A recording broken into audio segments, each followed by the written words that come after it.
क्रूस पे लटके हुए यीशु मसीह ने हमारी पापों का बोझ को उठाते हुए 7 वचन कहा था। मैं आज उसका 30वें वचन में लेके चलती हूँ, जो कि यूहन्ना 19:26-27 में है। कोई मेरे लिए पढ़ दो। यूहन्ना 19:26 और 27। जब यीशु ने अपनी माता और उस चेले को जिससे वह प्रेम रखता था पास खड़े देखा, तो अपनी माता से कहा, हे नारी, देख, ये तेरा पुत्र है। तब उसने चेले से कहा, ये तेरी माता है। और उसी समय से वह चेला उसे अपने घर ले गया।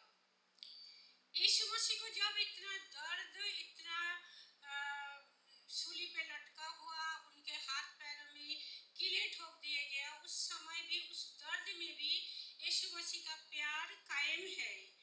अपनी सबसे कठिन घड़ी में यीशु मसीह ने दूसरों का ख्याल किया। मरियम उसकी माँ क्रूस पे लटके हुए अपने बेटे को उस हाल में देख रही थी। यीशु ने उस तकलीफ में भी अपने माँ का ख्याल रखा। यीशु पूरा इंसान भी था और पूरा परमेश्वर था। यीशु ने इंसान होने के नाते अपनी माँ का आदर किया, जो कि हम देखेंगे निर्गमन 20:12 में।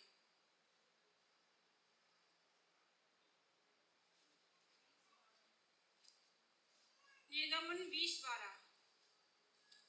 तो अपने पिता और अपनी माता का आदर करना, जिससे जो देश तेरे परमेश्वर यहोवा तुझे देता है, उसमें तू बहुत दिन तक रहने पाए। हर एक संतान से कह रहा है कि अपने माता पिता का आदर करना। अगर आदर करेगा तो वो बहुत दिन तक जी पाएगा और परमेश्वर उसे आशीष देता है। परमेश्वर अपनी माँ का दर्द को देखा और उसका इंतजाम किया। प्यार से शब्दों में नहीं, कामों में दिखाया। क्या हम अपनी मुश्किल में दूसरों का ख्याल रखते हैं?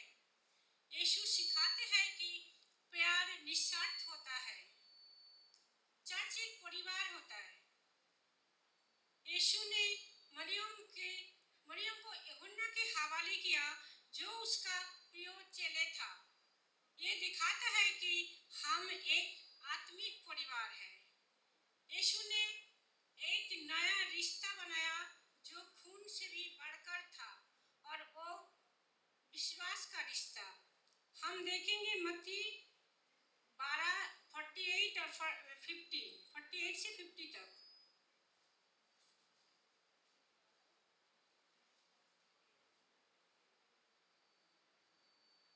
ये सुनकर उसने कहने वाले को उत्तर दिया, कौन है मेरी माता और कौन है मेरा भाई?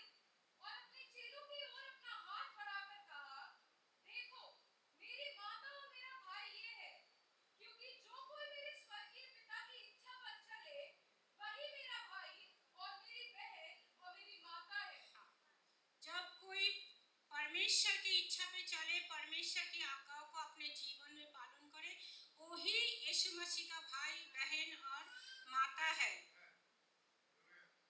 यीशु एक नया रिश्ता बनाया, जो खून से पहले चर्च के लोग ऐसा ही करते थे। प्रेरितों के काम 2:44 और 45 में देखें।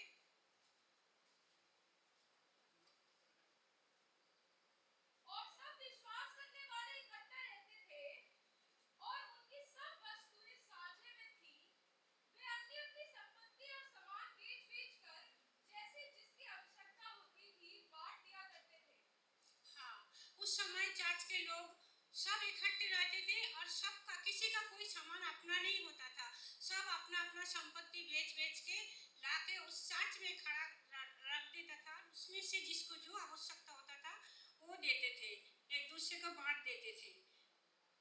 हमें भी एक दूसरे के साथ देना चाहिए। क्या हम अपने आत्मिक परिवार का ख्याल रखते हैं? कलीसिया ही परमेश्वर की ओर से हमारे देखभाल की जरिया होता है। यीशु हमारी मुश्किल में मदद करता है। अगर यीशु अपनी माँ का ख्याल रखता है तो वो हमारा भी ख्याल रखते हैं। मत्ती 6:8 में देखें।